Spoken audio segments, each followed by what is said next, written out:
Welcome to The Buzz. I'm Christopher Conover. This week, where political campaigns get their money. The cost of running for office in the U.S. continues to go up. High-profile contests can range from millions for a seat in the U.S. House of Representatives to hundreds of millions for the presidency. So where does all of that money come from? Mostly donations from supporters of the candidate, be they voters or outside groups, and those donations are disclosed regularly in campaign finance reports. To start this week's episode, we spoke with Mike Noble. He's a pollster with Noble Predictive Insights. He starts by answering how closely the dollars in a campaign match public opinion of a candidate. There's certain what I call like key performance indicators, just like you have in corporate life. And what we find is that, polling is a great measurement. As a nationally recognized pollster, I'm obviously a huge fan of polling, but I personally think the more you can have an understanding of the overall view of the playing field, because polling tells you what people's sentiment is. Well, the next key indicator is also cash or campaign finance. And why it's important is because what are the resources? So for example, like let's say, Chris, you and I were hypothetically going against each other in a political election.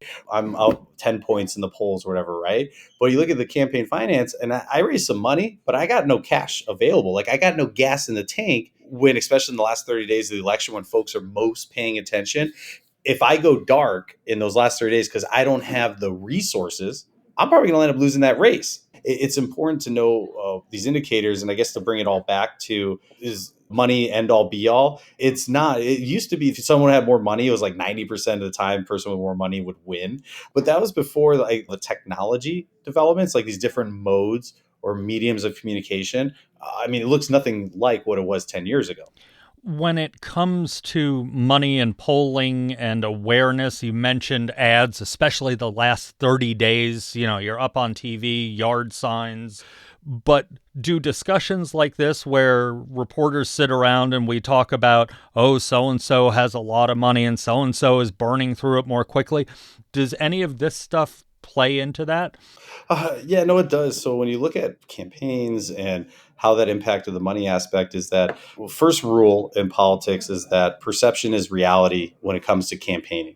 Campaigns are all about showing of strength, momentum. Like when you see folks rolling out these different coalitions and things like that, they don't really have a really material impact. But what they do is show this momentum, because that's what running for office is basically a short-term marketing campaign. The only thing is we have a guaranteed end date. So when you're running that campaign, it's important to be cognizant of the resources. For example, the GOP primary for U.S. Senate to take on Mark Kelly.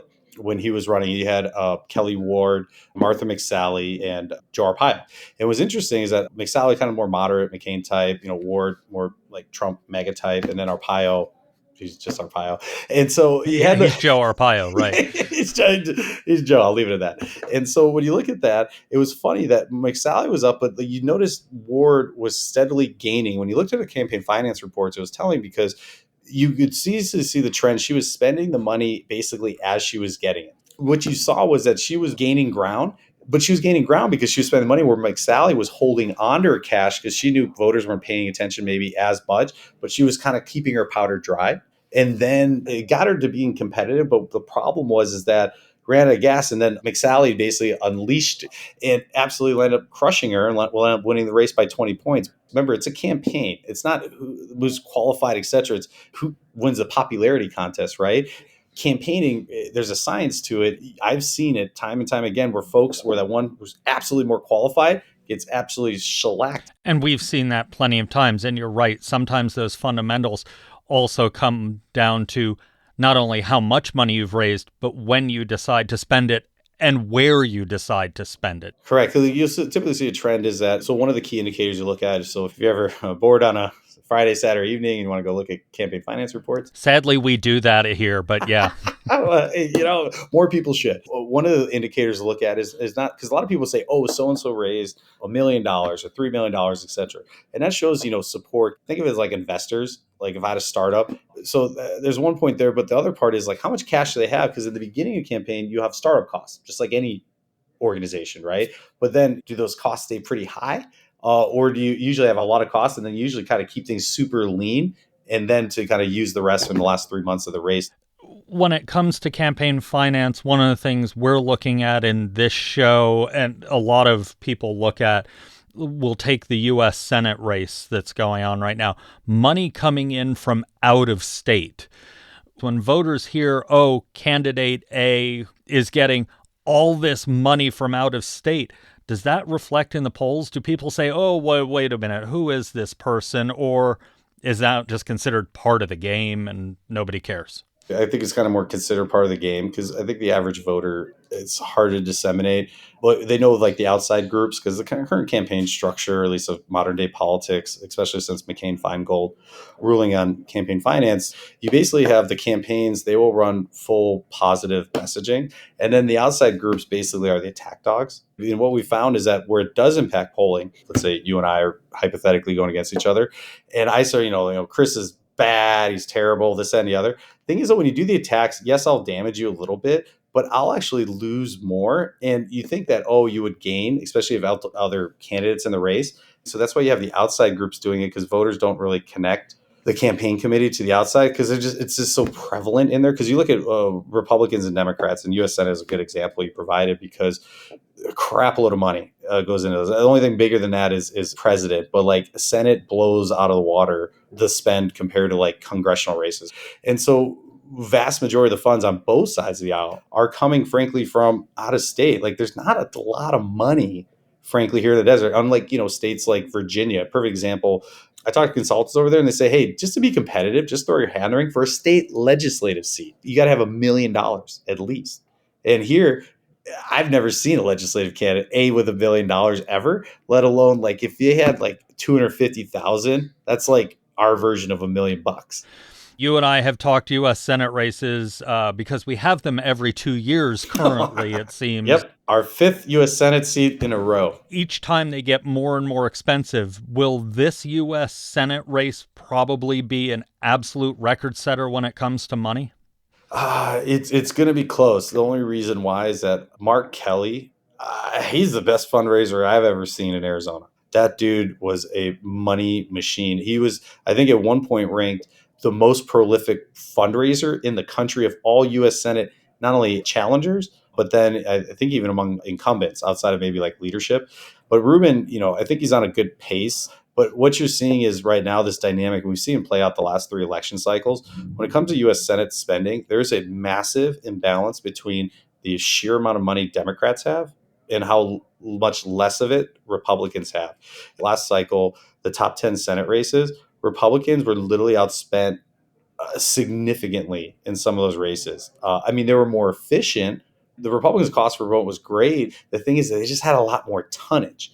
And so the U.S. Senate races, and we're seeing the same trend. But look at Rubin raised just this last quarter, 7-some million. Kari Lake raised 2.5, 3, which is good, but it never hurts to have more money, to buy more billboards, to do more direct messaging, all of this stuff that you do. I think Democrats have an innate advantage, especially on the U.S. Senate level, that Republicans are still trying to catch up on, frankly. That was Mike Noble of Noble Predictive Insights. Joining me now to talk about what's in campaign finance reports for 2 races that will top the ballot in November is the Buzz producer, Zach Ziegler. Thanks for having me, Chris. Always good to be on the other side of the microphone. Well, it is a rarity, but it is nice to have you on this side of the mic and this side of the glass. And for our listeners, they're going to get a little secret. You and I love big data, and when it comes to campaign finance, that's big data. So before we talk about what we found in the FEC data, let me set this up for our listeners just so they understand. Individuals, people like you, me, and all of our listeners, can give $3,300 to a federal candidate this year and last year per election. And that means $3,300 in the primary and then $3,300 again for the general election. Zach, we looked at, for the purposes of this, the federal elections, presidential and U.S. Senate. Let's start with presidential. I looked specifically at donors in Arizona for President Biden and former President Trump for the first quarter of this year, and you looked at the full year. The first thing of note, when we looked at zip codes, who's giving to these candidates from Arizona, there's a lot of overlap. Yeah, and we opened up my searches to the whole time that people have been running for president in 2024 so that we could include Nikki Haley a little more easily, get a bigger sample of her numbers. We also included the independent Robert F. Kennedy Jr. in those numbers. One really interesting thing was all four of them had two zip codes in their top three for giving, their Scottsdale area zip codes, 85253 and 85255. After that, things got a little different for everyone, but very interesting that those two were first, second, or third for everyone. And I know for President Trump in the first quarter, because that's what I was really looking at, that zip code up near Lake Pleasant in Phoenix was his big donation area. For the first quarter, I believe on your notes, it was the number 2 for him for the whole election cycle. And then down here in Pima County for President Biden, it was Foothills area, 85718, that was the number 2 in the first quarter. Yeah, so how about let's hop over to another topic. We talked about big dollars. Let's talk about the big donors.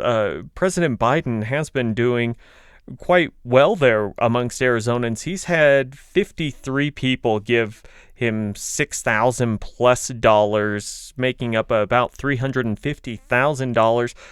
We can compare that to former President Trump, who had one such donor. It's a name we may all recognize, Blake Masters, who's running for Congress again, ran for U.S. Senate 2 years ago. And again, all of these numbers for our listeners are just what's happening in Arizona. Yes. And President Trump, interestingly, had a lot of small dollar donors. You and I noticed one individual who has given hundreds and hundreds of donations, and some of them as small as a penny to President Trump.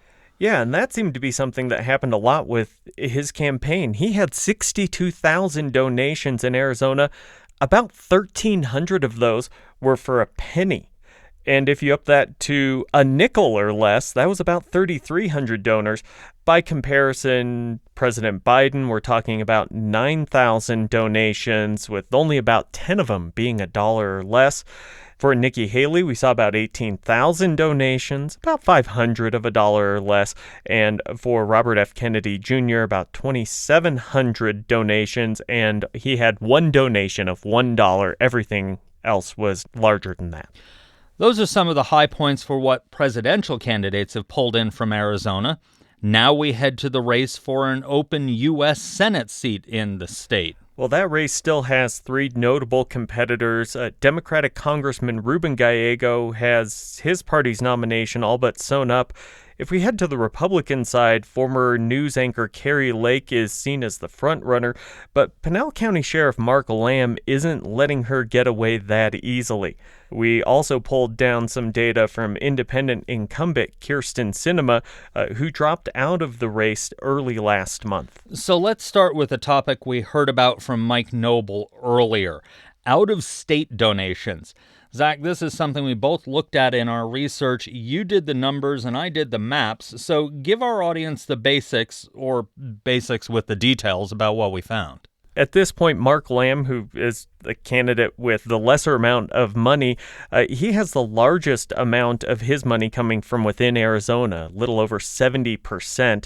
That's followed by Kari Lake. About 44% of her money comes from within the state. Kyrsten Sinema had about 28% of her money, and Ruben Gallego about 22% from within the state. And Gallego, he's received about $1 million from people donating from within the state.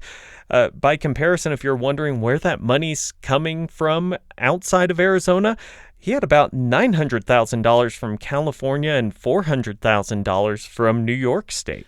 And taking a look at Kari Lake, she got about $1.1 million from Arizona and about $250,000 from California and Texas. And Mark Lamb pulled from Texas, but not too much, about $8,800. Yeah, and Kyrsten Sinema, the D.C. area, what she received from there was about equal to what she was receiving in Arizona contributions before she dropped out. But of note, as we mentioned, Sinema and Lamb there, their donations both get small enough that one max donor can really throw things. For an example here, Sinema's next state on her list was Nebraska, and that's because she had one max donor there. And who was that? It's of note. Yeah, that was the governor of Nebraska's wife. One of the other things we looked at, again, something we spoke with Mike Noble about, were events and fundraising. For Senate candidates, one of the big events was Kari Lake's feud with Jeff DeWitt. He was, at the time, the head of the Arizona Republican Party. He eventually resigned. As that came to a head on January 23rd and 24th, Kari Lake had big fundraising days. On the 24th of January, she raised $34,000. The day before, in comparison, $13,000. Yeah, and another big week for Lake. She raised more than $600,000 within a week of declining to defend against a defamation lawsuit filed by Maricopa County Recorder Stephen Richer. For Democrat Ruben Gallego, his big days were March 5th and 6th. That's when Kyrsten Sinema announced she wasn't running, and Senator Mark Kelly endorsed him. On March 5th, he picked up $254,000. The next day, almost $331,000. And as we looked at the data, we really didn't see dates that stood out for Sinema or Lamb as far as being notably higher than others. Although, interestingly, the day that Kyrsten Sinema dropped out of the race, she received $12,000 in donations. Thanks, Zach, and you and I will be back after we dive into the data again next week when we look at how candidates spend all the money. And for our listeners, make sure to go to the website. We have maps broken down by zip codes and all kinds of charts about all the things we've been talking about, so you as our listeners can see what we did and join us in the fun that is data. Any excuse to build an overly elaborate spreadsheet. So I'll see you then, Chris. Arizona is in its first election cycle where a new voter-approved law about campaign finance is in effect. It requires groups that have no formal association with a candidate to disclose their largest donors publicly. To learn about how that law might affect our upcoming election, I spoke with former Arizona Attorney General Terry Goddard, who organized the effort around the new dark money law. He starts by giving us a status update of the law, which has been the subject of several legal challenges. We're in business. I guess that's the critical thing to say, is that ever since the election was certified on December 5th, 2022, the statute that the voters approved by 72% is the law in Arizona. There were challenges, and a lot of people got confused because as soon as they read there was a challenge, they assumed that there had been an injunction, but there wasn't. None of the courts have given any consideration of granting an injunction. So we had the challenges. Every one has been now resolved in trial court favorably to the voters' opinion about having better transparency. So I'm very pleased with that. As we really start ramping up this election season, for people who maybe voted for this or maybe didn't vote for it when it was up, what does all this mean as we really get into election season now that it's in effect? Well, it means that, and it is a fairly limited group that it affects, and that is if you're a major donor to what used to be considered dark money organizations, in other words, 501c4 advocacy nonprofits, whose business is to hide the identity of the contributors. If you were one of those and you give over $5,000, you now have to be disclosed. And the other sort of operative word is you've got to be the original donor. So what we found a lot of was people would was literally a daisy chain of contributions. I give to you, you give to somebody else, they give to a third party, all with funny names like Citizens for Peanut Butter. And eventually it would get spent for political advertising. What Prop 211 has done is it says, look, you can do that. That's not illegal, but you got to tell us where the original source was. Now, I know as a reporter, I'm not allowed to publicly get behind groups, but I could get behind Citizens for Peanut Butter because it is a major staple of my diet. But if I wanted to find out who that is, do these groups have to report just like all the other candidates and groups that report in the state, or do they report somewhere special if I'm a member of the public and want to go see who's behind Citizens for Peanut Butter? It's at the Secretary of State's website. The organization that has to do the reporting is the one that spends the money. So if I'm X, Y, and Z advocacy nonprofit and I spend $100,000 for candidate Z, and several of my contributors were over $5,000, then I've got to tell the state, the Secretary of State, within 5 days who they were. Failing that, I can't spend the money without getting fined. The natural place we'll see a lot of this is the various ballot initiatives coming in, especially this year. It looks like we're going to have a lot of them. Will this law pertain to federal candidates, be they congressional or very high-profile U.S. Senate race? Well, I would have loved to have said yes, but no. A state law can't apply to federal candidates. They're governed by something called the Federal Elections Commission. Now, I know, having talked to you over the years, this is obviously something you've been passionate about for years. The late Senator McCain put in a number, or tried to put in a number of restrictions, McCain-Feingold being one of the better-known ones. What are you hearing on the national level? Is something like this ever going to come along for presidential, congressional, U.S. Senate candidates, or is this just going to stay at the states? That's a great question and a hard one to answer. I hope it eventually is a federal law. We've been in contact with some of the senators, Whitehouse in particular. Senator Whitehouse from Delaware is Rhode Island, is a strong proponent of full disclosure and has been very out front about it. The Disclose Act has been pending. It was passed by the House at the beginning of this current administration, but has been stalled in the Senate, largely because Mitch McConnell hates transparency. It's a challenge, and here's the challenge. I find that citizens are overwhelmingly in favor. In fact, I can't get a single person when I was passing petitions to say, I'd rather not know who's paying for the ads that I'm watching. The general population is over here, and many of the elected representatives, especially here in Arizona, are on completely other side. The Prop 211 passed by 72%. And frankly, I think it was even more popular than that because our polling all showed us in the high 80s. There was a little confusion, I know, with the way it was phrased on the ballot, the way the wording was. And I think we lost maybe 10% because of that. So think about this. Here's something that 90% of Arizonans think should be the law and support, and the legislature would never give it a hearing. So the only thing I draw from that is that there are certain politicians who are either beholden to dark money or would like to be in the future, are afraid to death that the dark money forces are going to primary them and knock them out of their office. Unfortunately, what was true in the Arizona legislature is probably true in Congress as well. I'm not as up to speed about that, but I think some of the same fears exist, and it's a bipartisan fear. So it's campaign finance time, at least on the federal level. The state is following along. I don't know if you've looked at any of the reports. Have there been any surprises you've seen? If you have looked at it, like, oh, is that where that money is coming from? Well, there haven't been yet, because many times we had a pretty good suspicion as to what was happening. We just didn't have proof. Now we know who it is that's spending, and we'll be able to evaluate the message in terms of the messenger of who's paying for the ads to be placed.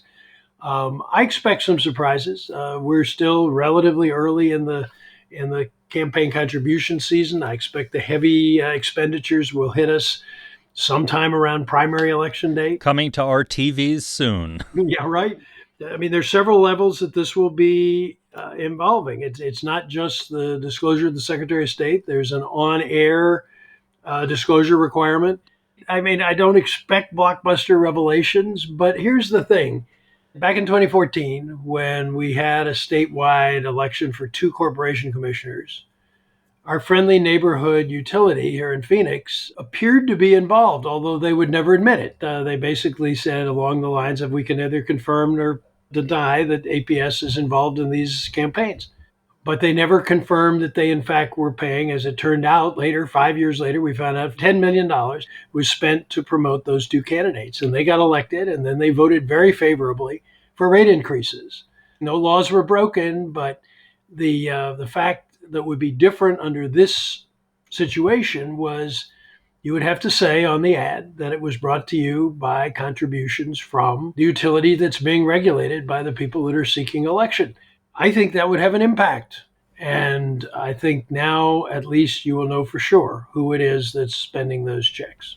All right, we will find out. Thanks for spending some time with us. Thank you. That was Terry Goddard, organizer of the Outlaw Dark Money campaign. And that's the buzz for this week.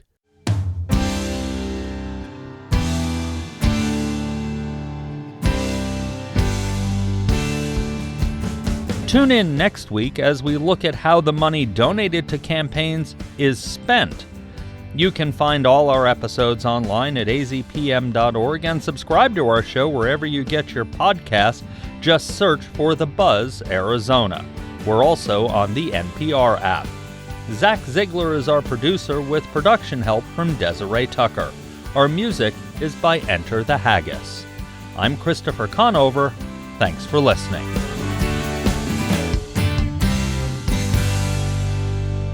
AZPM's original productions are made possible in part by the Community Service Grant from the Corporation for Public Broadcasting and by donations from listeners like you.